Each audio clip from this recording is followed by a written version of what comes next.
Hi friends, ಎಲ್ಲರಿಗೂ ನಮಸ್ಕಾರ. ನಾನು ಈಗ ಬಿಸಿಬೇಳೆಭಾತ್ ಮಾಡ್ತಾಯಿದ್ದೀನಿ. 1.5 ಗ್ಲಾಸ್ ಅಷ್ಟು ಅಕ್ಕಿ ಮತ್ತು ಅರ್ಧ ಗ್ಲಾಸ್ ಅಷ್ಟು ಬೇಳೆ.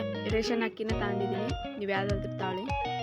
ನೀಟಾಗಿ ತೊಳ್ಕೊಂಡು ನೀಟಾಗಿ ತೊಳೆದಿದ್ದೀನಿ. ನಂತರ ಈಗ ತರಕಾರಿ ಹಾಕೋಣ. ಹಸಿ ಬಟಾಣಿ, ನಂತರ ಬೀಟ್ರೋಟ್ ಮತ್ತು ಕ್ಯಾರೆಟ್ ಮತ್ತು ಬೀನ್ಸು, ಗೆಡ್ಡೆಕೋಸು ಅಷ್ಟು ಹಾಕ್ಕೊಳ್ತಾ ಇದ್ದೀನಿ ನಾನು. ನಿಮ್ಗೆ ಯಾವ ತರಕಾರಿ ಇಷ್ಟನೋ ಆ ತರಕಾರಿ ಹಾಕ್ಕೊಳ್ಳಿ. ನಂತರ ನೀರು ಒಂದು ಗ್ಲಾಸಿಗೆ 3 ಗ್ಲಾಸ್ ಅಷ್ಟು ನೀರು ಹಾಕ್ಕೊಳ್ತಾ ಇದ್ದೀನಿ. ನಂತರ ಉಪ್ಪು. ಈಗ ಒಂದು 3 ವಿಜಿಲ್ ಕೂರಿಸ್ಕೋಬೇಕು. ಅಷ್ಟರೊಳಗಡೆ ನಾವು ಒಗ್ಗರಣೆ ಹಾಕೋಣ. ಎಣ್ಣೆ ಬಿಸಿ ಆಗಲಿ. ಬಿಸಿ ಆಗಿದ್ದಾದ್ಮೇಲೆ ಸಾಸಿವೆ, ನಂತರ ಕರಿಬೇವು, 2 ಒಣಗಿರೋ ಅಂತಹ ಮೆಣಸಿನಕಾಯಿ ಚೆನ್ನಾಗಿ ಫ್ರೈ ಆಗಿದ್ದಾದ್ಮೇಲೆ ಈಗ ಈರುಳ್ಳಿ ಫ್ರೈ ಆಗಲಿ. ನೀಟಾಗಿ ಮಿಕ್ಸ್ ಮಾಡಿ.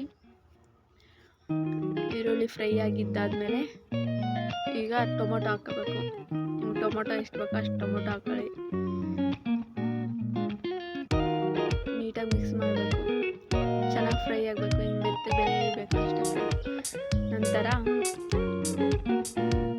ನೀಟಾಗಿ ಮಿಕ್ಸ್ ಮಾಡಿದ್ದಾದಮೇಲೆ ಈಗ ಬಿಸಿಬೇಳೆಭಾತ್ ಮಸಾಲ ಹಾಕ್ತಾಯಿದ್ದೀನಿ. MTR ನೀವು ಯಾವುದಾದ್ರೂ ಹಾಕ್ಕೊಳ್ಳಿ. ನೀಟಾಗಿ ಮಿಕ್ಸ್ ಆಗಿದ್ದಾದಮೇಲೆ ಈಗ ಖಾರದ ಪುಡಿ, ನಿಮ್ಮ ಖಾರಕ್ಕೆ ಎಷ್ಟು ಬೇಕೋ ಅಷ್ಟು ಖಾರದ ಪುಡಿ ಹಾಕ್ಕೊಳ್ಳಿ. ಅರಿಶಿನ ನೀಟಾಗಿ ಮಿಕ್ಸ್ ಮಾಡಬೇಕು. ಈಗ ಮಿಕ್ಸ್ ಮಾಡಿ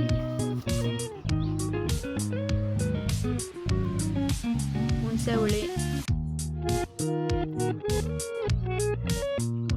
ಹಾಕಿ ಉಪ್ಪು ನೀಟಾಗಿ ಮಿಕ್ಸ್ ಮಾಡಿ ಚೆನ್ನಾಗಿ ಕುದಿ ಬರಬೇಕು. ಈಗ ಚೆನ್ನಾಗಿ ಹಸಿ ಸ್ಮೆಲ್ಲೆಲ್ಲ ಹೋಗ್ಬೇಕು. ಚೆನ್ನಾಗಿ ಬೆಂದ್ಕೋಬೇಕು ಮಸಾಲೆ ಎಲ್ಲ. ಚೆನ್ನಾಗಿ ಕುದ್ದಿದೆ, ಚೆನ್ನಾಗಿ ಕುದೀತಾ ಇದೆ. ಈಗ ಕೊತ್ತಂಬರಿ ಸೊಪ್ಪು ಹಾಕ್ಕೊಂಡು ನೀಟಾಗಿ ಮಿಕ್ಸ್ ಮಾಡಿ. ಹುಣಸೆ ಹುಳಿ ಇಷ್ಟ ಇದ್ದರೆ ಹಾಕೊಳ್ಳಿ ಫ್ರೆಂಡ್ಸ್, ಇಲ್ಲಾಂದರೆ ಬೇಡ. ಹುಳಿ ಇಷ್ಟ ಆದರೆ ಹಾಕೊಳ್ಳಿ, ಇಲ್ಲಾಂದರೆ ಸ್ಕಿಪ್ ಮಾಡಿ. ಇವಾಗ ಚೆನ್ನಾಗಿ ಮಿಕ್ಸ್ ಮಾಡಿದ್ದಾದಮೇಲೆ ಈಗ ಪರ್ಫೆಕ್ಟಾಗಿ ಬೆಂದಿದೆ. ಈಗ ಆಫ್ ಮಾಡಿದ್ದೀನಿ. ಈಗ ಇದು ಬೆಂದಿದೆ. ಸ್ವಲ್ಪ ನೀರು ಜಾಸ್ತಿ ಇಟ್ಕೊಂಡ್ರೆ ಈ ಥರ ಆಗುತ್ತೆ ಫ್ರೆಂಡ್ಸ್.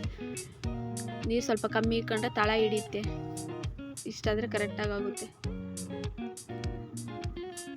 ಇವಾಗ ಆಗಲೇ ಒಗ್ಗರಣೆ ಹಾಕಿದ್ವಲ್ಲ, ಅದನ್ನು ಹಾಕ್ಕೊಳ್ತಾ ಇದ್ದೀನಿ. ಅದಕ್ಕೆ ಹಾಕೊಂಡು ನೀಟಾಗಿ ಎಲ್ಲ ಮಿಕ್ಸ್ ಮಾಡಿ. ಉಪ್ಪು ಕಮ್ಮಿ ಆಗಿದ್ದರೆ ಉಪ್ಪು ಹಾಕ್ಕೊಳ್ಳಿ ಫ್ರೆಂಡ್. ನೀಟಾಗಿ ಮಿಕ್ಸ್ ಮಾಡಬೇಕು. ಉಪ್ಪು ಏನಾರ ಕಮ್ಮಿ ಆಗಿದ್ದರೆ ಹಾಕ್ಕೊಳ್ಳಿ. ಇಷ್ಟೇ friends, bisi bele bath ready. Bisi bele bath ready. ಇನ್ನೂ